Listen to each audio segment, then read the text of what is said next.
Assalamualaikum warahmatullahi wabarakatuh. Saya Pania Afwi, NIM 1913025. Di sini saya akan menjelaskan teori sosiologi menurut Max Weber yang diambil dari buku Sociological Theory by George Ritzer, Jeffrey, and Stevninsky. Di sini saya akan membahas yang pertama yaitu biografi Max Weber, kemudian apa itu sosiologi, pemikiran stratifikasi sosial, birokrasi ideal, dan rasionalisasi. Yang pertama, biografi. Max Weber lahir di Erfurt, Jerman pada tanggal 21 April 1864 dari sebuah keluarga kelas menengah. Ayahnya adalah seorang birokrat yang naik ke posisi politik. Ibu Max Weber adalah seorang Calvinis yang taat, seorang wanita yang berusaha menjalani kehidupan pertapaan yang sebagian besar tanpa kesenangan yang didambangkan oleh suaminya. Usia 18 tahun, Max Weber meninggalkan rumah sebentar untuk kuliah di Universitas Heidelberg. Setelah 3 periode, Weber meninggalkan Heidelberg untuk dinas militer, dan pada tahun 1884 ia kembali ke Berlin dan ke rumah orang tuanya untuk mengambil kursus di Universitas Berlin. Dia tetap di sana selama 8 tahun berikutnya saat dia menyelesaikan studinya, mendapatkan gelar PhD, menjadi pengacara, dan mulai mengajar di Universitas Berlin. Tahun 1904 dan 1905 ia menerbitkan salah satu karyanya yang paling terkenal, yaitu The Protestant Ethic and the Spirit of Capitalism. Kemudian, apa itu sosiologi? Definisi Weber tentang sosiologi. Sosiologi adalah ilmu yang berhubungan dengan pemahaman interpretatif dari tindakan sosial dan dengan demikian dengan penjelasan kausal tentang jalan dan akibatnya. Bagi Weber, tugas analisis sosiologis melibatkan interpretasi tindakan dalam pengertian subjektivitasnya. Sebuah contoh yang baik dan lebih spesifik dari pemikiran Weber tentang tindakan ditemukan dalam pembahasannya tentang ekonomi yang ia didefinisikan sebagai orientasi utama yang sadar pada pertimbangan ekonomi, karena yang penting bukanlah kebutuhan objektif untuk membuat ketentuan ekonomi, tetapi keyakinan bahwa itu perlu. Weber bersedia untuk mengakui bahwa beberapa tujuan kita mungkin harus memperlakukan kolektivitas sebagai individu, tetapi untuk interpretasi subjektif dari tindakan dalam pekerjaan sosiologis, kolektivitas ini harus diperlakukan hanya sebagai resultan dan mode organisasi dari tindakan tertentu individu, karena dapat diperlakukan sebagai agen dalam suatu tindakan yang dapat dipahami secara subjektif. Tampaknya Weber hampir tidak bisa lebih eksplisit, yaitu tindakan sosiologi pada akhirnya berkaitan dengan individu, bukan kolektivitas. Kemudian yang ketiga, pemikiran stratifikasi sosial Max Weber.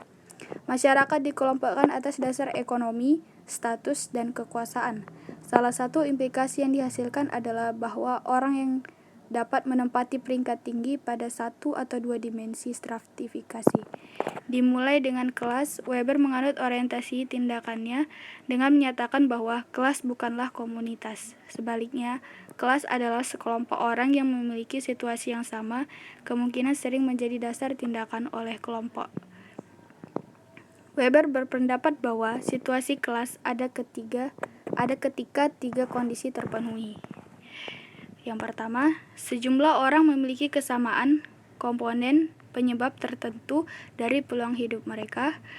Kemudian, komponen ini diwakili secara eksklusif oleh kepentingan ekonomi dalam kepemilikan barang dan peluang untuk memperoleh penghasilan.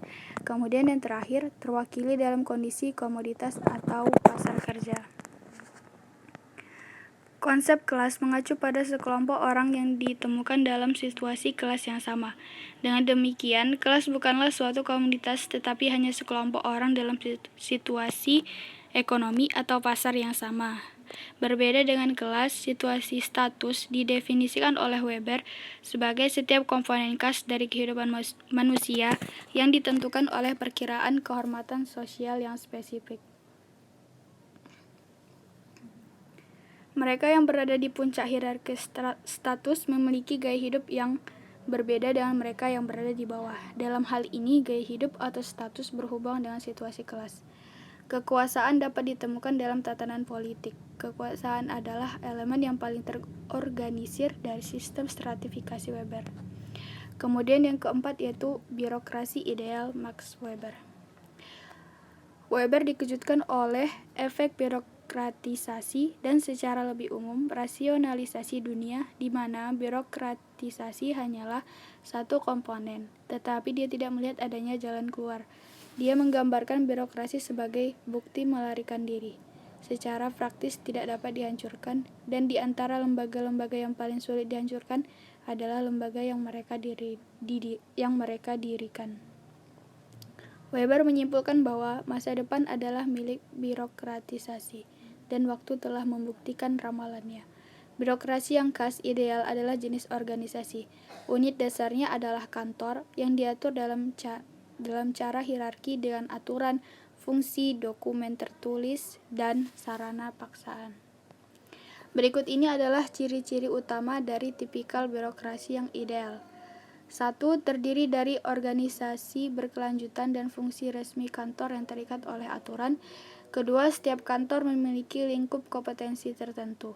Kantor tersebut membawa serta serangkaian kewajiban untuk melakukan berbagai fungsi, kewenangan untuk menjalankan fungsi-fungsi ini, dan sarana paksaan yang diperlukan untuk melakukan pekerjaan itu. Yang ketiga, kantor diatur ke dalam sistem hierarki. 4. Kantor tersebut dapat membawa serta kualifikasi teknis yang mengharuskan peserta memperoleh pelatihan yang sesuai. 5. Staf yang mengisi kantor-kantor ini tidak memiliki alat produksi yang terkait dengannya. 5. Anggota staf disediakan dengan penggunaan hal-hal yang mereka butuhkan untuk melakukan pekerjaan itu. 6. Petahana dilarang mengambil posisi, itu selalu tetap menjadi bagian dari organisasi. 7. Tindakan administrasi, keputusan dan aturan dirumuskan dan dicatat secara tertulis. Kemudian yang kelima, rasionalisasi. Sulit untuk mengekstrak definisi rasionalisasi yang jelas dari karya Weber. Faktanya, Weber beroperasi dengan sejumlah definisi istilah yang berbeda, dan dia sering gagal menentukan definisi mana yang dia gunakan dalam diskusi tertentu. Weber memang mendefinisikan rasionalitas, dan dia membedakan antara dua jenis cara tujuan dan nilai rasionalitas. Namun, konsep ini mengacu pada jenis tindakan. Mereka itu adalah dasar, tetapi tidak terkait dengan pengertian rasionalisasi Weber dalam skala yang lebih besar. Weber lebih tertarik daripada sekedar orientasi aksi yang terfragmentasi.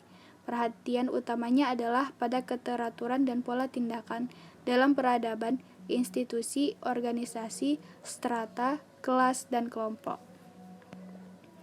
3 jenis rasionalitas.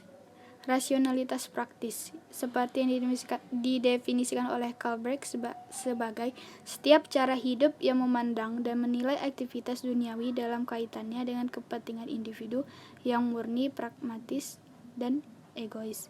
Rasionalitas teoritis melibatkan upaya kognitif untuk menguasai realitas melalui konsep yang semakin abstrak daripada melalui tindakan. Rasionalitas substantif. Rasionalitas substantif melibatkan pilihan sarana untuk mencapai tujuan dalam konteks sistem nilai. Berbagai upaya yang telah dilakukan untuk menggambarkan ciri-ciri dasar rasionalitas formal. Dalam pandangan Ritzer, rasionalitas formal dapat didefinisikan dalam 6 karakteristik dasar. Yang pertama, struktur dan institusi rasional formal menekankan pada kalkulasi. Yang kedua, ada fokus pada efisiensi. Yang ketiga, ada perhatian besar untuk memastikan prediktabilitas. Yang keempat, sistem yang rasional secara progresif mengurangi teknologi manusia. Yang kelima, sistem rasional formal berusaha untuk mendapatkan kendali atas serangkaian ketidakpastian. Yang keenam, sistem rasional cenderung memiliki serangkaian konsekuensi irasional bagi orang-orang yang terlibat dengannya dan untuk sistem itu sendiri, serta untuk masyarakat yang lebih luas. Rasionalisasi dalam berbagai pengaturan sosial itu ada ekonomi, agama, hukum, pemerintahan. Demikianlah presentasi saya. Lebih dan kurangnya mohon maaf. Wassalamualaikum warahmatullahi wabarakatuh.